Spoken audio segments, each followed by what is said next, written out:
Hello everyone, Luffy here, and this is my first digital attempt at drawing HATSUNE MIKU in all my 5 years of doing digital art. My last drawing of MIKU was in 2017 and sheesh! So here goes. I first start with constructing a rough sketch for her pose. My reference is this picture I took of myself in my Venti cosplay. Really fun stuff. The idea here is to get the general idea of the pose down so I can draw the body later without worrying too much about the structure and how right everything looks. So worry not if it looks a little jank here, future me will fix it up later. Again, all I'm focusing in this part is the overall structure. With the structure done, I did some color blocking to give me an idea on how I want this illustration to turn out. The vibes, the colors, the emotions that I want to convey through this piece is planned out at this stage.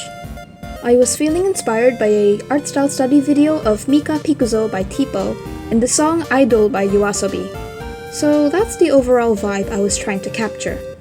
I wanted this artwork to be bright and have a graphic pop art look. I actually didn't have a proper reference to the official design of Miku's costume as I was drawing this. I was fully relying on my ancient knowledge of Miku's outfit from years ago, so if you notice discrepancies in my drawing and the source material, let's just say I took some creative liberties. Here I decided to add a teal-colored shadow to incorporate the color of the hair into the background and also add the illusion of perspective. And so the color blocking was done and we can go into the details. I like to start out with the face first because that's my favorite part of the drawing. I plan out the placement of the facial features and try to fix up her head shape along with her hair.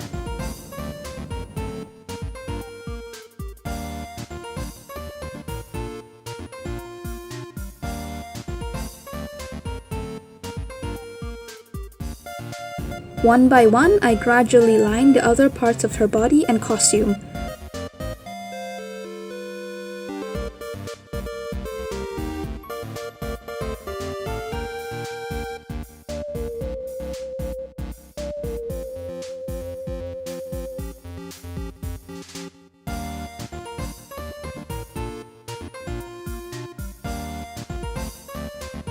Sometimes I might notice some parts that look disproportionate.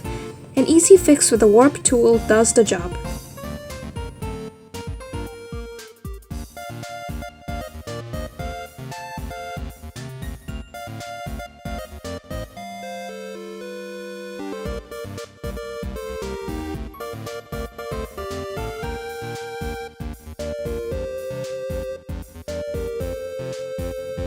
Here, I finally tackle lining Miku's hair. Lining long hair is a bit tough for me, so most of the details will come in later during shading.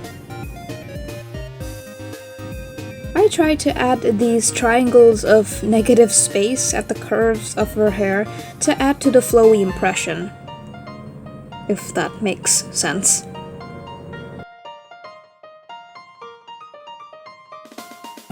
I think lining is really tedious, but it's necessary for the look I wanted to achieve here. Plus, I think it turned out really good, so it's worth the pain. With lining out of the way, next comes coloring. Using the lasso fill tool, I lay out base colors one by one and use a clipping mask to shade each part by color. Again, starting from the face and gradually to the other parts.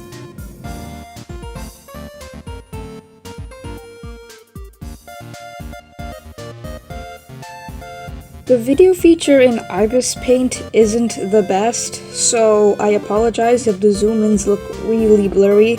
I just really wanted to show off her eyes because I'm really proud of how they turned out. Anyway, here's a proper close-up of how they look.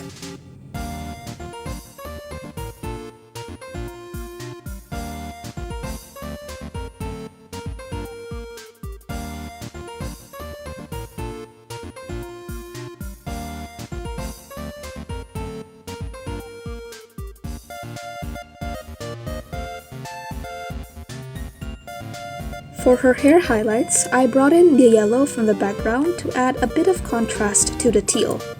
at the same time trying to keep it consistent with the color palette I currently have.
For her clothes, along with my cel shading, I used blending layers to add some minimal lighting.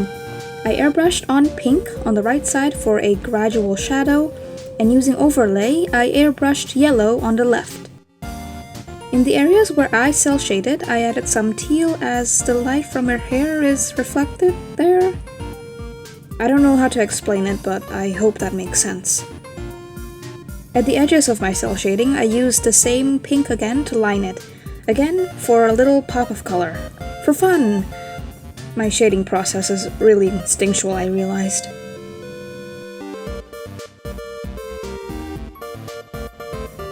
You can't really see it all too well in the recording, but I used screen tones to add pinks and yellows in some of her shadows, like in her tie, skirt, sleeve, and hair.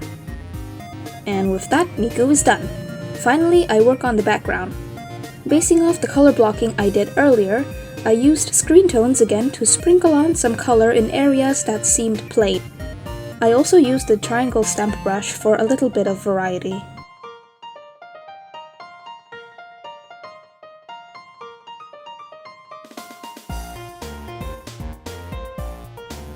Tweak the saturation and contrast, and voila! My Miku illustration is done.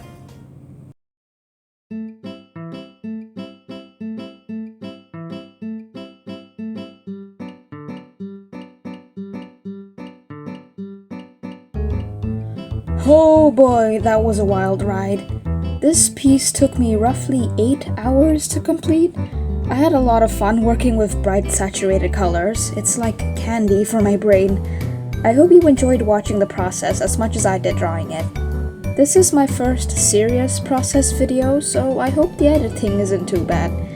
You can find more of my art on Instagram and Twitter, links in the description below. This artwork will be available on my Shopee in the future. This was Luffy, and until next time.